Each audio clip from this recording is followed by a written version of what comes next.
You are listening to the Bright Life Podcast, all about ways to stay inspired, chase your dreams, and find more gratitude in the highs and lows of the journey. I'm your host, Jessica Johnson. I'm a business owner, a part-time digital nomad, a self-growth junkie, a believer in other big-hearted women, and am all about sharing tips, tricks, lessons learned, and encouragement so we can all live our biggest, brightest lives. You ready? Let's do this. Hey everyone, I am so excited because today I have a woman on the podcast who I have admired for a long time on social media is how I found her. And I feel like if you do not know who this person is, Elisabeth Huijskens, she leads Trades of Hope, which is an amazing company supporting artisans all across the world. She has lived life in DC and London and in Florida. She's building a beautiful home. She has so much to offer about this idea of enjoying every season to the fullest and romanticizing your life so that whether it's a good season, whether it's a hard season, there's just something to be found in it. And I've always noticed that about her and really admired it on social media. And so I reached out and just thought that she could walk us through what that's like. And also, she's doing so many amazing things in the world that I just wanted to learn from her there in business, in entrepreneurship, in marketing, and just all the ways. So I'm super excited she's here. She is the founder and chief creative officer at Trades of Hope, which is an 8-figure fashion brand creating equal opportunities for women around the world. She earned her BA in PR and Communications and her MA in Strategic Communications for Social Change and Advocacy. Elisabeth has worked in the U.S. Embassy in London, has grown an organic following of 21,000 across multiple platforms, and has lived in Washington, D.C. and London. She is a public speaker who is passionate about women realizing they have permission to pursue their dreams with audacious confidence. Welcome, Elisabeth. Thank you, Jessica. Thank you so much for having me here. I'm so excited to share you with everyone in your business. I just think it's amazing. So maybe you've done so many amazing things, but maybe just in your own words, catch us up a little bit on your story and your background. Sure. I grew up going to Haiti very regularly, where my mom had founded an orphanage. And so I got to see at a very young age how, honestly, a majority of the world really lived. And I was particularly aware of the girls and women that I saw in Haiti in this developing country, being a girl then and now a woman myself. That led ultimately when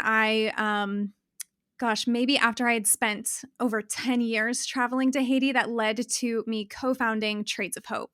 And you did a beautiful job summing it up, but Trades of Hope uses fashion and accessories as a vehicle to create jobs for women in developing countries around the world. And so as much as I love fashion, I definitely don't work as much as I do for clothing and for accessories. It's really to create jobs for women as a result of my experience growing up traveling to Haiti. Over the last decade of starting Trades of Hope, growing Trades of Hope, I've seen so many of the women that we partner with around the world tell us about this process of finding their voices again, whether they come from oppressed societies or they've endured a lot of trauma. I mean, poverty itself is extremely traumatizing within itself. But through our partnership and their work, they found their voices again. And I've seen these women just become so bold and so confident and so proud of themselves. And in a very different way, I want that same boldness for women everywhere. I speak to a lot of women here in the US who have hesitancies about things like applying for jobs or pursuing dreams that they worry aren't really going to make sense to other people, or even standing up for themselves or loving themselves. Like, I've seen women overcome the biggest obstacles, become leaders of these communities, and they hold their heads so high. And I'm like, wow, a lot of women in America could use a little bit of the pride that you are in. So I'm really passionate, in addition to leading and growing Trades of Hope, spreading that boldness, that pride in women everywhere. Yeah, that's something that really I feel like comes across and really stood out to me when I first discovered you is just you almost give permission to the women following you to be confident, to know that they are, killing it in business, that their dreams are worth fighting for, that it's okay to have an opinion and have a stance on something. So I just really think that's powerful that not only are you doing that on your, social following, but then how interesting that also in Trades of Hope, that's something that you're really able to instill and grow in these communities beyond just selling these beautiful like products, the accessories and everything is just so pretty. But how Thank you. cool that there's just such a bigger mission behind it. Thanks. Thank you. It does kind of all come full circle, which is very fulfilling. Yeah, yeah. So one of the things I touched on, in the beginning that I think is also so unique about you is this idea of romanticizing your life, where you do really seem to savor every stage and live it to the fullest. So how did you cultivate this? We were talking earlier. I find this so interesting because this isn't something that people usually ask me to speak about. But after you had reached out to me, actually just yesterday, a woman sent me a DM on Instagram and said, "You make everything, even the most menial tasks, like returning a shirt, really present and really special." And I guess it's Oh. something that I've grown to do kind of subconsciously because this isn't, a brand pillar of mine or anything. So it was great brand feedback that you gave me in asking me to speak about this. I say subconsciously, but at the same time, it's the result of being very intentional. We get this one shot at the human experience, this one shot at life.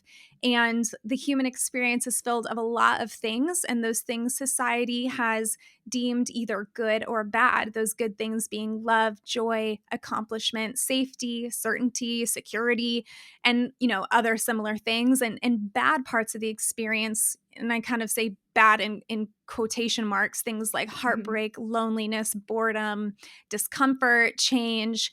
And we can continue to label these things as good or bad, longing for the good and resisting the bad, or we can accept that it's all a part of the human experience and it's all going to happen at Mm. one point or another. When we step into that expectation and the acceptance, that's when we can savor every season of our lives. Every season then has an opportunity or a lesson or a gift, if we decide that we want to go and search for it. But I want to pause for just a hot minute to reiterate right here, if we decide we want to find that lesson or opportunity, because it is a privilege to be able to, romanticize your life, because there are many low seasons where you might not want to find that purpose in the pain, or maybe it's too Right, much. Maybe there was a grave injustice that happened to you or a loved one, and it's okay to not want to, savor that. This conversation definitely doesn't apply to every case scenario. I come from a very right, privileged place where I'm sure, I have no doubt, it's easier for me to choose positivity than some other people. There are pains that I have definitely not experienced in life. So I don't want it to sound like this conversation is yeah, for everything. I right, also am like a huge believer never to tell someone who's going through something, everything happens for a reason, because it's never my place or the observer's right. place to say. It's only ever the individual going through that experience who can say, "I'm finding purpose and meaning in this Oh, I love that. hard thing." Yeah. Um, so I just wanted to kind of put that little Yeah, asterisk in disclaimer. there before we go Mhm. through the rest of this. But that being said, as far as how people can do this, I started romanticizing my life kind of subconsciously before it was a cool like TikTok trend. Um, after making that mind shift, that the bad parts in life weren't really bad, they were just hard, they were just really hard, but that doesn't mean it's something that I had to resist. For Mm. example, when I was experiencing my first heartbreak, I read Eat, Pray, Love. And for those of you who don't know what Eat, Pray, Love is, it's a memoir by Elizabeth Gilbert, who after her divorce and after going through heartbreak and depression, she travels the world alone for a year. And I, after experiencing my first heartbreak, was like, well, I'm about 15 years younger than Elizabeth Gilbert when she wrote this, but like, what can I do that's kind of similar? So I decided to live in Guatemala for the summer and had my own Oh, little eat, pray, cool. love journey. I love it. Yeah, it was honestly, again, I look back and that's one of my favorite seasons of life, but it was really Mhm. hard. But when I was there, I read something from her book. She's describing being in Italy and she should be so happy, but she's really sad and lonely. And she writes, then just be lonely. Like for the first time in your Mhm. life, just sit with being lonely and learn how to be lonely. Like make a map of this part of the human experience. And that's when I was like, Wow. oh, like we don't have to resist every bad feeling. We can actually welcome it in, even if it's scary and uncomfortable. Um, and whether it's a Yeah. breakup or the discomfort of change, or setting a big, scary goal that feels intimidating, now I'm able to view any of those experiences sacred and a part of me becoming a better version of myself, a version that I like more and more with each season. Because to me, romanticizing your life is less about drinking coffee while going on a walk or taking aesthetic, photos and 2 times zoom on your phone. It's more about accepting all of the seasons of life as a part of the human experience and falling in love with who you are. Yeah, that's so true because it isn't necessarily meant to be, oh, just gloss over everything and make it all pretty and make it all Mm, like romantic. It's more of what you said of like making it not wrong to have the hard times or yeah. remembering what that feels like and allowing yourself to feel that and almost just that presence of like, I'm not going to try and just bypass this. I'm not going to try and go just to the shiny parts of life, but I'm just going Mm, to live in all of it to the fullest. And like you say, there's certain things that no one should certainly have to relive or try and find the beauty in. Like that's not what it's about, but it's really just for those where you can, just bringing yourself into the experience of being human and of this season of life, knowing that it all changes and it will be different, a year from now or 5 years from now, certainly. So right. almost just that presence of living each part to the fullest and trying not make it wrong if it is like a harder season. I love that. Yeah, I love even what you said, not glossing over things, like really feeling it without torturing yourself. Of course, I love that. And so how does this apply to like other parts of your life? Like for example, even to growing a business like Trades of Hope where, entrepreneurship, it can be challenging, there can be highs, there can be lows. How have you translated that to the more entrepreneurial side of your life? Yeah, I love how you even introduced that about there being highs and lows. And no one talks about really businesses who fail, Right. but then the entrepreneur gets back up on her feet. Like I love listening to podcasts with entrepreneurs of giant, giant brands that like everyone knows about. And then Yes, me realizing that too. she had like 3 failed businesses before this one that now she's Yep. known for. I love that. And again, I think going in with the expectation, like this is not going to be like how everyone shows it online, as far as an entrepreneurial journey is really, really important because when you can have that expectation, it's a lot easier to accept those harder things.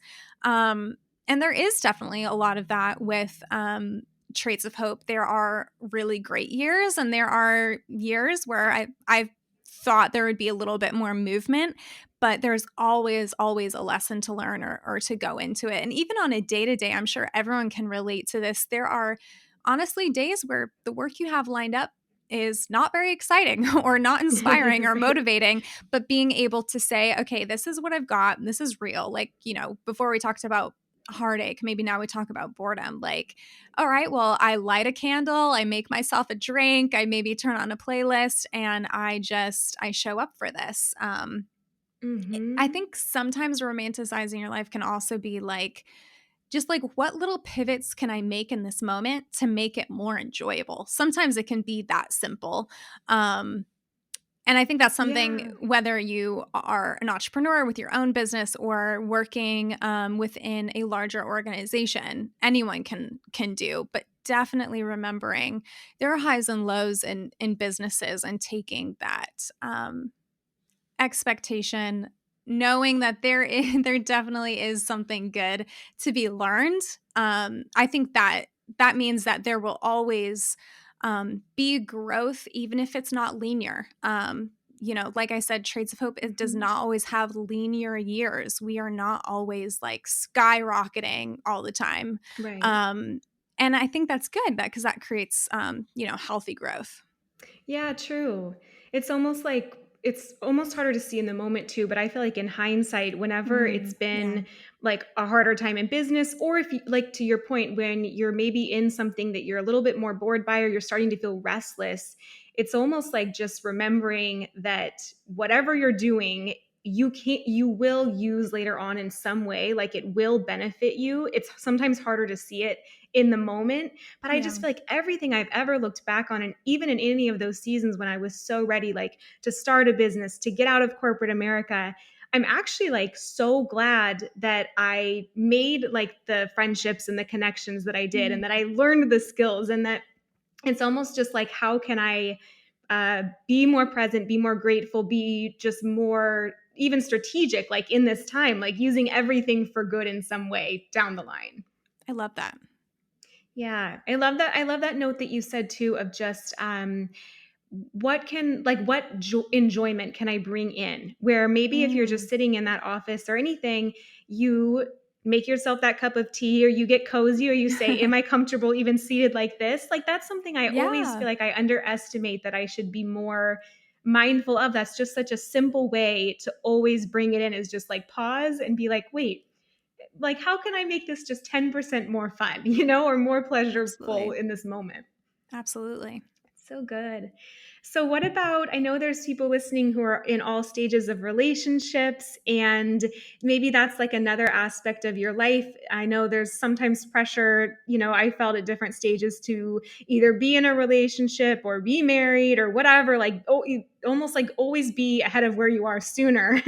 And I just think there's such a nugget in what you're teaching of how to just be okay with where you are, and not, and more than okay, right? To be thriving where you are. So how have you approached that with relationships, or what kind of advice would you give in that arena? Yeah, wow. I know all about age-related pressures. I feel like I should be the poster child. I grew up in a small bubble of a town where my peers and even all of our parents and probably their parents all got married at like 20 years old. So when I Mhm. got dumped at 20, I was like, one, what's wrong with me? And uh that original narrative, that story that desirable women get married at 20, that's definitely off the table for me now. That's not not going to happen. We're not on that trajectory. So I'm going to have to write a new story. And that led to years of falling in love with myself, building a life that I really, really love, and realizing quite abruptly that I am stuck with myself. I don't have the luxury of friends or boyfriends to just peace out when they decide they don't like me anymore. I am with myself for my whole life. So I better make sure that my relationship with myself is good. And in loving Mm. myself, I directly then begin to build a life that I love and is easy to romanticize, because honestly, my life is kind of built around me right now, and it's not bad. My favorite example to share with women who think that they're not where they thought they should be or would be at a certain age is Amal Clooney. Okay, I think Mm. about Amal Clooney at least once a day. I'm not gonna lie, I love and it. I don't understand why we don't give her the attention that we do to other celebrities, but Amal is one of the most beautiful women in the world. She's brilliant, an international human rights lawyer, literally fights for people with her intellect, and she held out. She didn't get married until she was almost 40. I think she was actually like 36. I think she was 36. And that just goes Mhm. to show, when you work on yourself, focus on the good you can do in the world, carry yourself with confidence and grace. George Clooney will just stumble into your life, or another attractive, Moral of the accomplished story. someone of that similar nature, someone who can match you in that way. And I love that because she's just proof of another story, like a different kind of woman that I grew up being around, and my peers grew up into the, married at 20, which is not their fault. I then projected that onto me, thinking, oh, well, that's the timeline. That's when that's going to have to happen for me. So I love Amal Clooney as just an example, and there are a ton out there. She's just my favorite. But nothing will ruin your life like always thinking you're behind. I used to say nothing will ruin your 20s like thinking you're behind, but I know that I can see more and more, maybe it's with social media, that more decades are feeling that. People into their 30s and 40s are as well. And I hate that because we don't have to subscribe to that idea that you're behind. Romanticizing your life is all about being present, actually. There are no timelines, no pressures, just gratitude for where you are here and now and making the most of the season that you're in. So if you're in a single season, think, I'm going to be the best single version of me.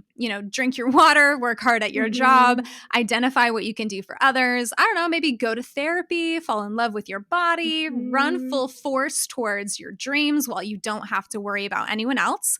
And think things like, I'm going to be the best girl living in a city with my girlfriends version of me, or whatever your life is. And be there for your girls, be available, be interruptible to show up for them, make a list of all the places you can go together and start crossing them off, stay up too late with them, or, take up too much time in the morning chatting with them. I believe that it's only then when you can, after you have identified, I'm going to be the best fill in the blank version of me, whatever your season currently is. I think only after you have given your all to that season is when you can go into a new season and say, okay, I'm going to be the best girlfriend to a partner or a wife or mother or CEO or whatever version of me. But if we're constantly holding out for this season in the future, which is all fabricated in our brain, and we're just holding off to work on ourselves and our life until that future season, we're actually going to get there and be really unprepared. Yeah, and it's almost like you will have spent all that time looking forward to this other season, and then once you get there, you realize, wait, I never again get to be like free as a bird, to go out with my girlfriends, to be living in a big city this way, to have, different commitments, right? Like I'm still commitments, but different ones. So it's almost just that I totally agree that I think I'm mid 30s now, but I feel like in my 20s especially, I really felt like there was a lot of pressure to quote unquote keep up with everyone else. And the further I got away from that kind of timeline, one, the more freeing it was, but two, it's like now in hindsight, I'm so glad that like each season was there, like I'm glad that I got to date. I'm glad that I had a long relationship with my husband. I'm glad we had a long engagement, because each season I just feel like we really got to savor, and we didn't bypass or like unplug from. And so now it's so great because I know I had each of them and I can enjoy this one even more. So I think that you're so like on point with that philosophy. And I love the list of things you gave. I got like fired up when you were listing like, go run, go drink your water, girl. Like it's so true. It's just like there's so much to be enjoyed in each part. It's just sometimes you have to like give your own power back to accepting that you can write your story and you don't have to be just like following someone else's or chasing someone else's even. Wow, now you're firing me up. I love that. Writing your own story. Yeah, absolutely. Yeah, well, you said it. It's so true, though. It's so good.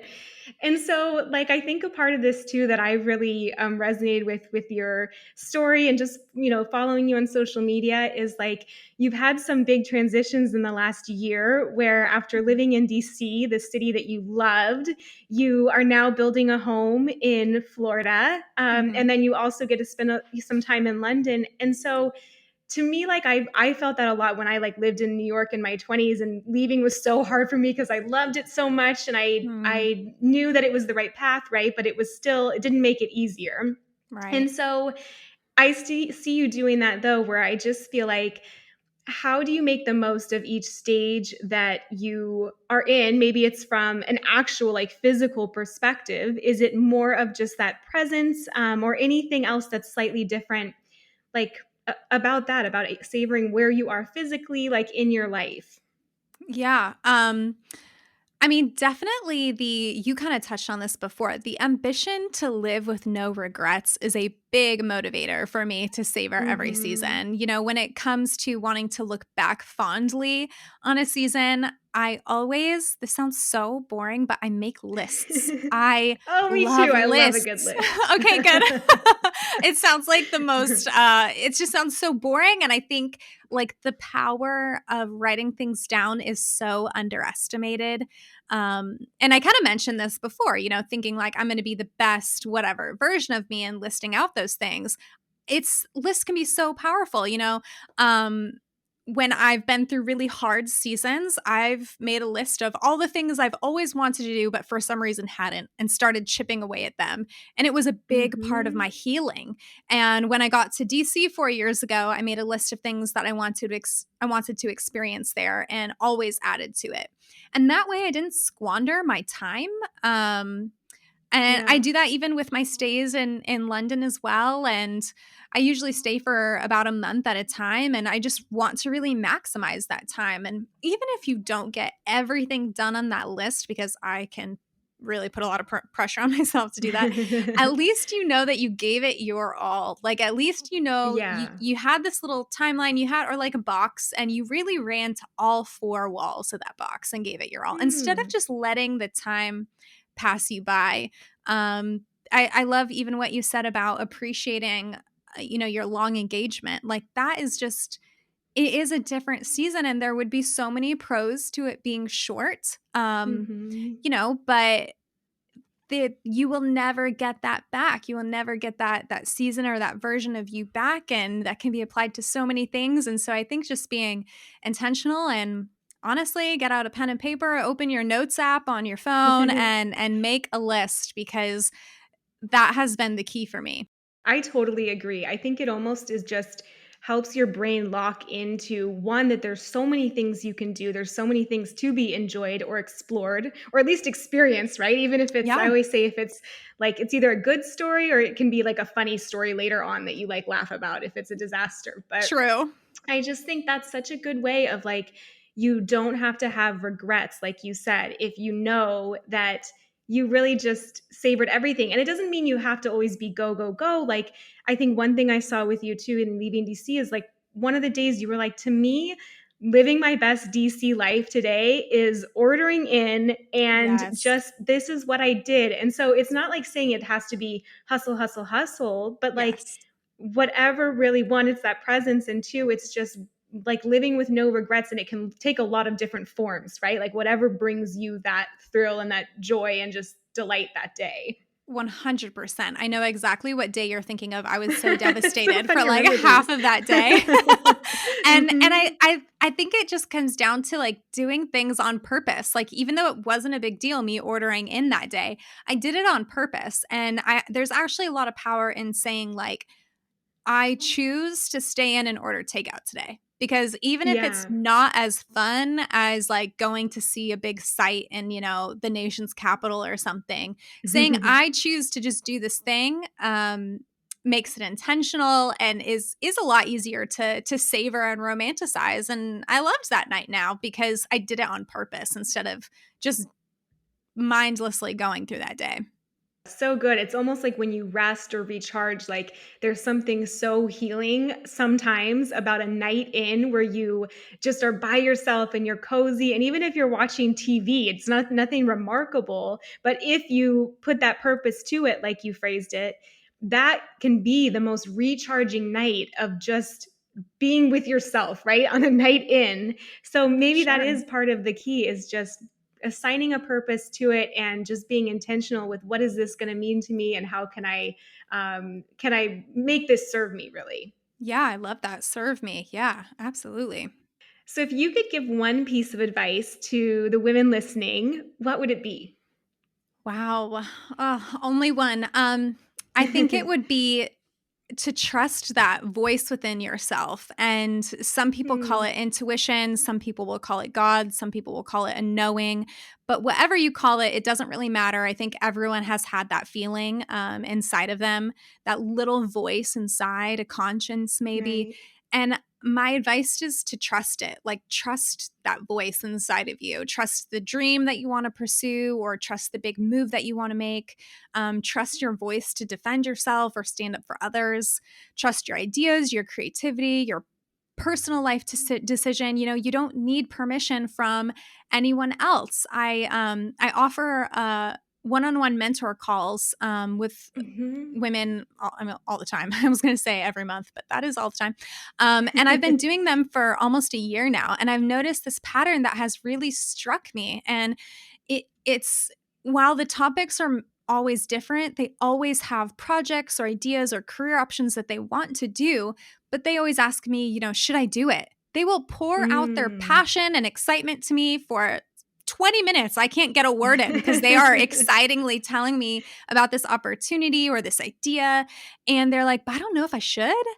And all I do is listen with just my jaw dropped at their enthusiasm and at their great idea, because it's always a great idea, and say, 100% yes, you should do that thing. And I kid you not, this happens almost every time in one way or another. And I just think if so many women are contacting me for mentor calls feel this way, how many more women feel that external validation to do what they already know they would love to do? And on one hand, I kind of get it because I do it too. I want validation for my ideas, and we're, you know, we by nature as humans encourage each other and spur each other on. But at what point were we as women so conditioned to think that we need to have external validation to pursue what we already know we're going to love? Like, it really makes me, you know, sad. It just makes me sad. We grow up being told that the things we need are outside of ourselves. Nothing really in today's society encourages us to be self-sufficient. You know, media tells us that we need that beauty product, or disrespect in the workplace encourages us to doubt our ideas. And social pressures tell us, sorry, I'm getting like really worked up, so I'm like stuttering because I'm really passionate about this. But social pressures tell us that it's selfish to pursue really big dreams.